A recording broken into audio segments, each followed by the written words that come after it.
today I wanted to take a minute and talk about a really cool farming strategy. I'm sure plenty of you guys have seen the video that I'm about to put on the screen here by E-Fry thing, where he showcases tier 17 Titanic 4000 Wisped Blight Boss farming with Penance Brand Trickster. This strategy was really cool. I've talked about Blight in the past. You know me, I'm a huge fan and advocate for Blight. I think Blight is one of the coolest things, and this gentleman showcased an insanely awesome farming strategy for Blight. And then today on stream, a bunch of people were like, did you see the video? What do you think about the video? Can you talk about the video? How hard is it? Can you do it? And overall, I think he did a fantastic job with the video. I'm going to include the video in the description down below. And this way you guys can keep an eye on it and watch it. The pretty much TLDR for his video is that he took an Atlas tree, you know, full of Blight, all the Blight nodes, all the Blight awesomeness. And, you know, he just added a bunch of cool scarabs to it. And he's farming unique monsters. Now, when you do this strategy is going to have a ton of Blight bosses from the Blight spawn node. You're going to get a ton of extra mobs from immune response. And overall, the mobs themselves are going to be really, really, really difficult and really hard to overcome. And Twitch chat to me today said, is there an easy way to do this? Is this cheesable? Can we cheese it? And that's the whole nature of today's video. Today, we're going to be talking about, you know, how to cheese this tactic, because when you add in a Titanic Scarab, which gives you 2% increased toughness, damage, rarity, and quantity of items per pack size, that's a lot of toughness. And then you pair it with 2 additional monster modifiers. That makes these mobs really, really, really difficult, like really difficult. And there's not really an easy way to do them unless you have this crazy juicer Penance Brand Slayer build, or you build like some multi-mirror character, or, you know, you just cheese the entire event and bounce everything off of glacial walls. Now, if you don't know what I'm talking about, I'm going to showcase to you how to do it, and we're going to explain it. But before I do that, I want to take a minute and talk about Ice Shot of Penetration. Essentially, today we're going to be building ice cage towers inside of Blight and using various skills to bounce off that ice wall. Now, if you're like me and a fan of Arrow, you've probably seen Arrow's Ice Shot of Penetration. If you haven't seen this build, I'm going to be including in the link down below. When Arrow was making and filming this video, I've told him, I was like, oh my God, stop streaming, please don't do this. He was essentially doing the same thing. This exact tactic carries over really well to Blight Ravage, and he was showcasing how awesome his build was inside of Blight Ravage, blowing up mobs using the glacial towers. And I was like, don't get it nerfed, don't do it, stop. And he was like, so I want to spend a second and give him all the credit in the world. Arrow's build, by the way, is relatively cheap and straightforward to get running. So if you're looking forward to doing the Ice Shot of Penetration stuff, you should really do it. And it also makes farming these maps relatively easy. Now, Arrow's video and the everything video, I'm going to be including a link down below in the description. You could find everything you need to know about both those content creators down there. They did a fantastic job with both of their videos. And let's kind of just jump into it.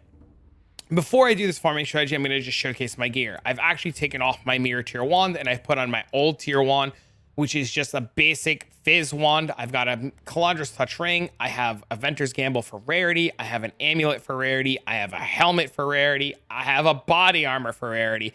I have gloves for attack speed and suppression. I have boots for rarity. I have a headhunter because headhunter, and I have a shield. So overall, I'm just strictly magic finding and taking advantage of increased rarity. As far as my map device option goes, I'm going to be just taking more quantity on the map, and we're going to be running our map. Now, when I find the Cassia, I'm going to actually unequip and re-equip my headhunter so we don't have headhunter buffs to showcase how this works. And the first thing I'm going to do while doing this strategy, just like they would in the video, is I'm going to run around the map. I'm going to look for altars. I'm going to collect any altars, and we're going to just pretty much get to it. We come over here, we look for the map boss. We don't have any headhunter buffs or ice walls to kill the map boss. We just do a couple of circles around him really quick.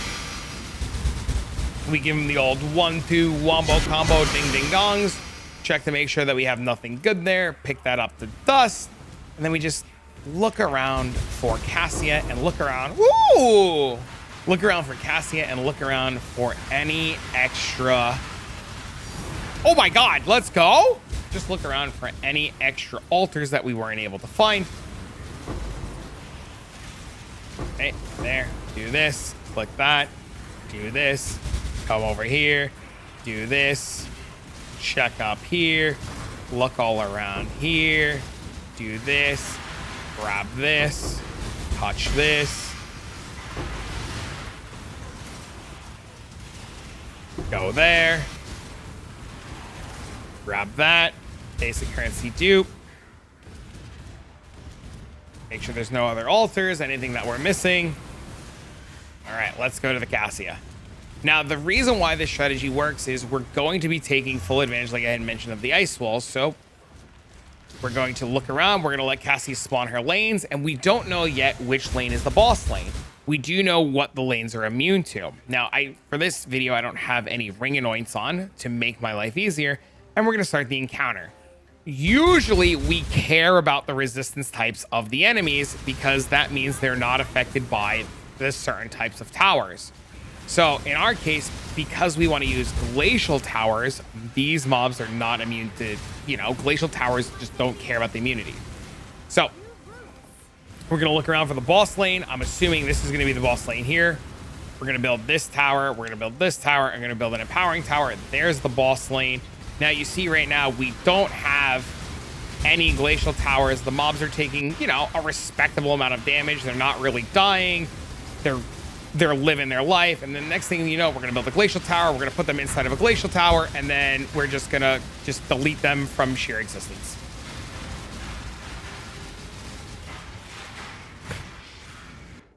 I should move around more and not stand still and die. Oh no, please. Okay, we're good. Let's put a safety portal here so we don't die again.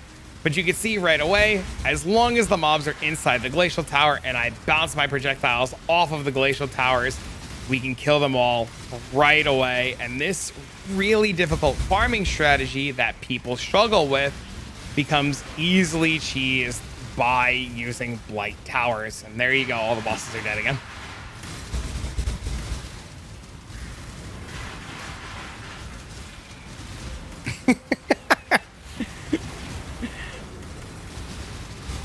Now, if you're going to say to me, hey, man, I want to do this. This looks insane. What are some other good builds that can do this? Well, other builds that are really, really, really viable at doing this would be Lightning Arrow, Ellie Hit of the Spectrum, KB of Clustering, regular Kinetic Blast, anything that bounces off a wall and ricochets, just anything that can ricochet. Usually when it comes down to farming blight, the go-to is anything that ignites, anything that proliferates, anything explodes. All of that is still really viable in this strategy. The downside is you have to be able to kill the first mob to set the chain off for ignites and explosions. But I think like the whole detonate dead cast when Sun Chieftain can probably actually do this relatively well. But if you want to do it like how I'm doing it, or you want to do it how some other people are doing it, where you spike your rarity through the roof, then you would need to use a skill that would bounce off the walls. And you see right away, we get all of our loot. We check over there. There's some quality stuff. There's some other cool stuff. And that's it, man. That's how you do it. Now, I do think... Oh, we're going to crash? Are we crashing? Is there so much loot we're crashing? This is how much loot we have hidden. Now, I do think there is a world where Toxic Sewers is going to be better, simply due to the fact that it's a tight-knit map. You can bounce your skills off the walls a lot easier. I do think things like Fortress will probably be a lot better. But overall, you really just want to take care and take advantage of a build that will just bounce and ricochet. Now, if you're looking for a budget option or something that'll hold your hand and walk you through all the progression, I can't recommend Arrow's video enough. And if you're looking for other cool farming strategies or things you want me to try, please in the comments down below, let me know. But I did want to keep this video more on the shorter side of things because I wanted to take the time to really showcase to you guys the power of Ice Cage Towers. Now, 17s, jumping into a 17, these mobs are going to be a lot more difficult and a lot harder to kill. Now, if you were going to do a 17 and you say you were going to grab a fortress map, the ideal would be to roll it for a high amount of pack size. You want to get it as close to 60, 70, 80% pack size as you can with modifiers that you are able to run. So like players and minions deal no damage every 3 out of 10 seconds. Not really ideal. I think this strategy really showcases and shines by just being able to go into tier 16 maps and blast them in and out, get done with maps, 2-3 minutes, in and out, no problem. Now, I would go run this map, but I do know I'm going to die. My build is made of glass. It's not really worth the extra deaths and the extra headaches. You can do it. You can run them. It wouldn't be too difficult and too hard. I mean, you know, you would just like put it in the map device and then go grab some of the scarabs really quick because, you know, you ran out of them. And then, you know, you just put them in, you go look for the cassia, and then you go run the map. We'll just go grab these really quick and overpay. My God, dude, as I'm recording, the cost of the scarabs is going up. All right, let's put this in. Put our fortress in. Get the Deli Orb because we're silly. Blitz all around. Look for the cassia and just give it a whirl and see what happens.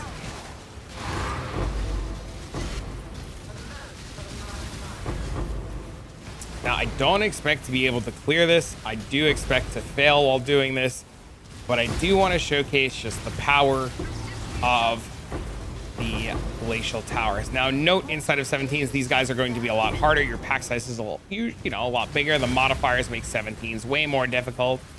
And I don't know, man. Oh, another one! What the heck? That's the Wisp Scarabs, man. I mean, thanks, game. Okay. Okay, streamer client. There she is. Now, one of the things, very important, always put a portal in case you mess these up. I mess these up all the time. I always forget the portal. It is always very unfortunate.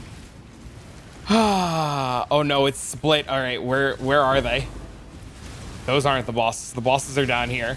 Okay, let's build our stun towers, our freeze towers, our immune towers, build our ice cage towers, and you see right away, clear all those. Reset our headhunters so nobody says we have headhunter buffs. Build some ice cage towers. Don't die to the drowning orbs. Clear that side. Come back over here. Die because we ran into the mobs because we were trying to get inside the ice towers or the ice cage towers.